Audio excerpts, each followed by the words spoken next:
Hello, this video is going to be about how to troubleshoot thread tensions on the Merrow machine. So I'm using an MG-3U as indicated by my style number, and basically what I'm going to go over is how to figure out exactly what settings you need to change on your Merrow machine. So if I go ahead and pan you up, you can see that I have 3 spools up here. I'm using gun-old embroidery thread for my regular my needle and my lower looper, and I'm using actual Merrow floss for my upper looper. Now, the reason I'm using gun-old thread is because that's normally what I use for my embroidery machine. And when I do my patches, I don't like buying floss and the Tex 45 and the Tex 40 in every single color. Whereas this, I just use 7 spools, and I have a video on that and how I set the machine up to use embroidery thread. I would recommend that you would set your machine up to have 3 different colors. Now what that'll allow us to do is when we look at our stitch out, you're going to see a white for the needle, you're going to see a red for the looper or the upper looper, and then a black for the lower looper. Now what that allows us to do is, for an example, when you're looking at this piece right here, just scrap, you can see that very easily there's the white, there's the black, and the red. It stands out. Now if you're doing something, if you're doing a test like this, where it's all red, it's kind of hard to tell. If you're a beginner, you might not understand how exactly this overlocking stitch is created, which when I started, this is how I did it. I used the same thread, and it was super complicated to figure it out. And then once I switched to using 3 different, I was able to kind of figure out exactly how this is working and how it's creating it. Even with just, like this one is a red needle, a red looper, and a black lower looper. So even then you can see exactly what's going on. That you can see how much of a gap my lower looper was creating, but it also makes it visible on the outside as well. So that's what I see a lot of times is people will have examples like this where you can see the black, so the lower looper, you can see it on the edge. Now again, this is only 1 layer of Gun-Old's Twilly, so it's not very thick, but it is possible to do it on just one with properly set up. So what I'm going to show you is, in this situation, you're having a significant amount of lower looper on the backside, and your main Merrow floss is being kind of pulled to the front side. So there's a couple of reasons for that.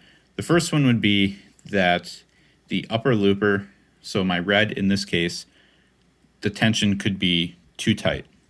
Now, if you kind of think of it like a game of tug and more, same with your bobbin tensions and your thread tensions on your embroidery machine, they need to be properly balanced, otherwise it's going to pull it apart. So basically what's happening here is my upper looper could be too tight, which is pulling the lower looper, so my black, up to the top.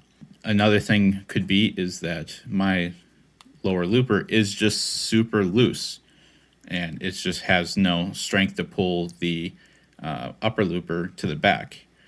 So it's kind of where you got to figure out exactly what is the actual issue here. So that's why I recommend using 3 different colors. Another thing is in my case, the white. The white will also keep it from on the back side, will keep the black lower looper inside your patch. If the needle is low in thread tension, it will allow it to move towards the outside. And then you also have a sloppy top as well. I'm going to show you how to fix this issue. So what I recommend doing is making yourself something like this. Just take a layer of your actual patch material you're using and stabilizer if you're using any. So what I have here is I just have some scrap. I always save these little scraps, like, yeah, you're probably never going to use them for embroidery ever, but they work great for situations like this. So what I'm going to do is I'm just going to cut all my edges. So this is about as thick as my patches will be. Normally when I do my marrowing, I have the Velcro on and then put the Merrow over it so it stiffens it up. basically what I'm going to do now is I'm going to run one edge with the settings I have right now, and that is just going to tie it together. So this is going to be in the unoptimal thread tensions.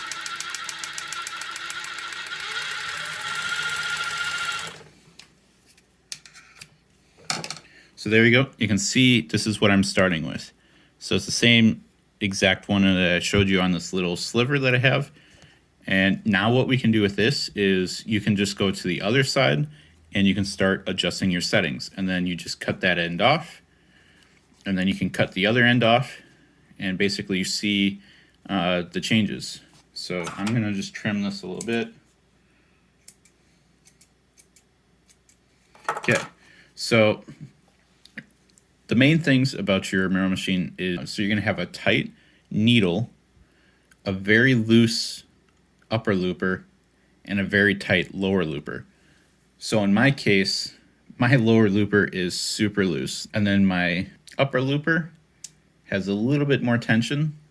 That could be because the thread is thicker than the regular embroidery thread, or it could just be because over time you bump it, just whatever. So what I'm going to do is I'm going to loosen my Merrow floss first. And I'm going to do a couple turns.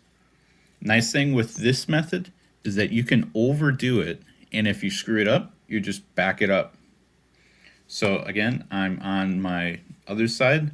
I'm just going to put that in there and run it through.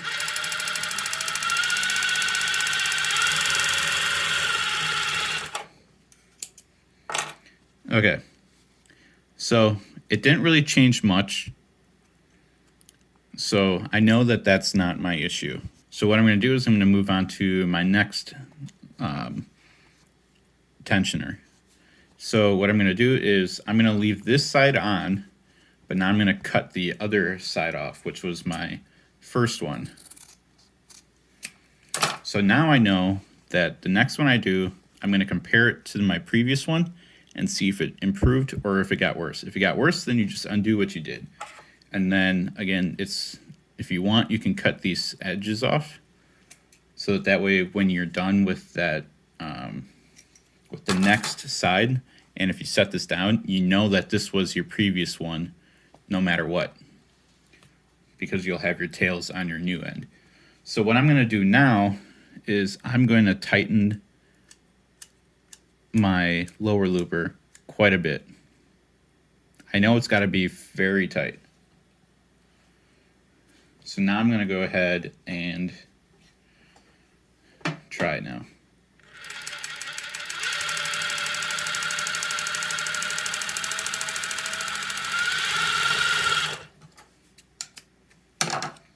Okay, so we can see that that's already quite a bit better now. It's actually pulling it over the edge.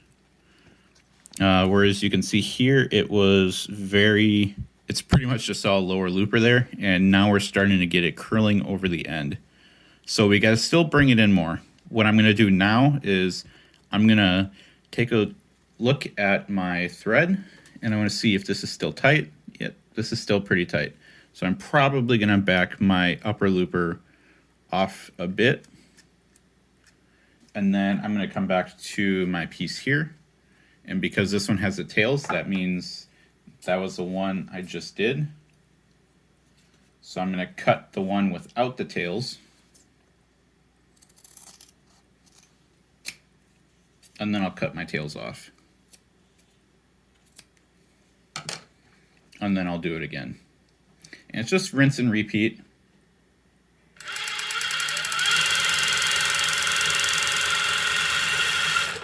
Okay, that's a little bit better. It's drawing it in. So now another thing to note is when you have the upper looper super loose and it just kind of gets really, like you can kind of move it quite a bit with your finger versus this side where it was a lot tighter. It's a lot stiffer in the red. So now we got to move away from this one and go back to our lower looper, because if we adjust this anymore, it's going to be prone to, since we're doing Velcro patches, if I do this, you're going to catch it a lot more. So what I'm going to do now is I'm going to tighten my lower looper again. There we go. And now go again.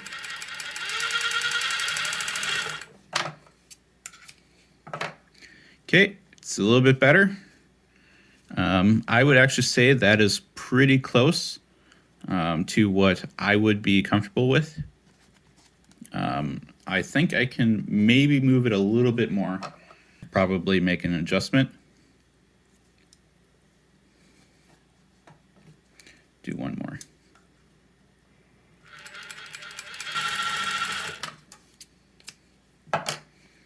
Okay, there we go. I would say that is pretty darn good. You can barely see the lower looper. It's going all the way over the edge for the upper looper, and my needle thread is very nice as well. Another thing to note, if you go too tight on your lower looper and you're using embroidery thread, a lot of times it'll actually break inside the needles at high speed. So you got to kind of keep it you either have to correct it by slowing down or you have to back it off. I have also seen it where I needed to actually take this entire nut off. I will do that just to demonstrate, because I was unable to get it as tight as I needed, whereas I was already pretty much maxing it out for the compression of the spring. So I just turned it around and I installed it like this, and that gives you a lot more. And pretty much, I believe it was pretty close to the end and it would work. So let's try that. Again, with age, your springs are gonna have different strengths.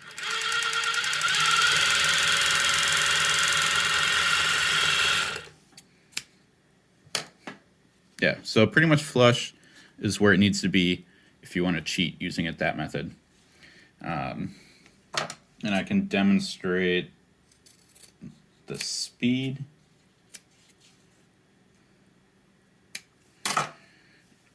So I'll turn it up to, I think, like 1500.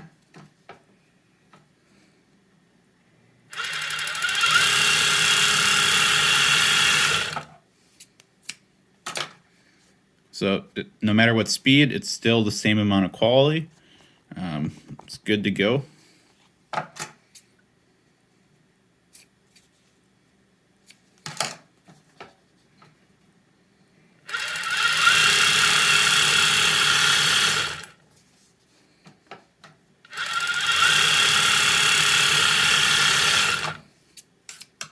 And there you go. That is how you can do a tension test on your Merrow machine and get them kind of dialed in using multiple colors. Now that you have this, I would recommend switching all your colors over to the actual color that you need. Do another test on a sample piece just to make sure that it's still good. Issue you will see with using embroidery thread instead of the proper Tex 40 and Tex 45 is that when you go from a black to a white thread, because of the dye that is in it, it'll have a different strength. So you're gonna have to adjust your tensions a slight bit, maybe. I had that issue where I did a blue patch from a black patch, and I had to change it. Thank you for watching our video, and if you found the information in this video helpful, please don't hesitate to head on over to our website. You can find it at theembroiderynerd.com. There you'll find all the greatest articles on how to do things all about embroidery and apparel design, along with our merchandise store and a bunch of other helpful tips and techniques. You'll also find links to our social media, and from there, we can all learn together.